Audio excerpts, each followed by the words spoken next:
দর্শক, ঢাকা ৮ আসনের স্বতন্ত্র সংসদ সদস্য প্রার্থী শরীফ ওসমান বিন হাদী আজকে নির্বাচনী প্রচারণা চালানোর সময় গুলিবিদ্ধ হয়েছেন এবং তাকে দেখার জন্য এখানে এসেছিলেন সেই আসন থেকে বিএনপির মনোনীত প্রার্থী এবং বিএনপির স্থায়ী কমিটির সদস্য মির্জা আব্বাস। এবং তিনি হাসপাতাল থেকে বের হওয়ার সাথেই কিন্তু তাকে শত শত ছাত্র জনতা ঘিরে ধরে এবং এখন কিন্তু ঠিক এখানে ভুয়া ভুয়া স্লোগানে মুখরিত হয়ে উঠেছে এই হাসপাতাল চত্বর। এবং আপনারা দেখছেন যে তাকে কিন্তু ঘিরে ধরেছে শত শত ছাত্র জনতা এবং তিনি হাসপাতালের গেট থেকে বের হওয়ার সাথে সাথে কিন্তু তাকে ঘিরে স্লোগান দেওয়া শুরু হয়। আমরা যদি আপনাদেরকে একটু কাছ থেকে দেখানোর চেষ্টা করি যে মির্জা আব্বাস তিনি কিন্তু আসলে গাড়িতে ওঠার সুযোগও পাচ্ছেন না এবং তাকে প্রোটোকল দিচ্ছেন ছাত্র দলের কেন্দ্রীয় সভাপতি, সাধারণ সম্পাদক সহ অন্যান্য নেতৃবৃন্দ। এবং এখনকার চিত্র এখানে দেখতে পাচ্ছেন যে পুরো হাসপাতালে কিন্তু ভুয়া ভুয়া স্লোগানে মুখরিত হয়ে উঠেছে এবং তালিতে তালিতে কিন্তু সকলে এখানে প্রতিবাদ জানাচ্ছেন। এবং দেখতে পাচ্ছেন যে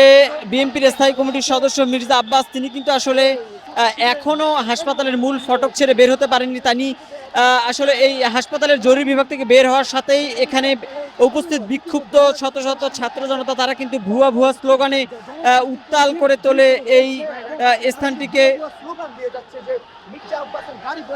এবং এখানকার চিত্র নিশ্চয় আপনারা দেখতে পাচ্ছেন যে এখানে এখনো কিন্তু স্লোগান চলছে ভুয়া ভুয়া। এবং আমরা যদি আপনাদেরকে আর একটু কাছ থেকে দেখানোর চেষ্টা করি যে এখানকার চিত্র নিশ্চয় আপনারা দেখতে পাচ্ছেন যে এখনো কিন্তু স্লোগান চলছে এখানে ভুয়া ভুয়া। এবং সাধারণ ছাত্র জনতা কিন্তু সেই মির্জা আব্বাসকে এখানে ঘিরে ধরেছেন এবং এখানে একটি থমথমে পরিবেশ বিরাজ করছে। এবং যে কোনো ধরনের অপ্রীতিকর ঘটনা এড়াতে এখানে সেনাবাহিনী এবং পুলিশ সদস্যরা তারা কিন্তু কাজ করছে। সব মিলিয়ে এখানকার যে চিত্র নিশ্চয়ই দেখতে পাচ্ছেন যে আপনারা জানেন যে আজকে ঠিক জুম্মার নামাজের পরেই ঢাকা ৮ নির্বাচনী আসনের বিজয়নগর এলাকায় নির্বাচনী প্রচারণা শুরু করেছিলেন ইনকিলাব মঞ্চের মুখপাত্র এবং ঢাকা ৮ আসন থেকে স্বতন্ত্র সংসদ সদস্য সম্ভাব্য প্রার্থী শরীফ ওসমান বিন হাদী। এবং তার প্রচারণা চালানো অবস্থায় দুজন দুর্বৃত্ত মোটরসাইকেল নিয়ে এসে একেবারে কাছ থেকে কিন্তু তার মাথাকে টার্গেট করে গুলি চালায়। তবে এখন পর্যন্ত আমরা যেমনটি জানতে পেরেছি সেই গুলি তার মাথায় না লেগে তার কানের নিচে কিংবা আশেপাশে কোথাও লেগেছে এবং তিনি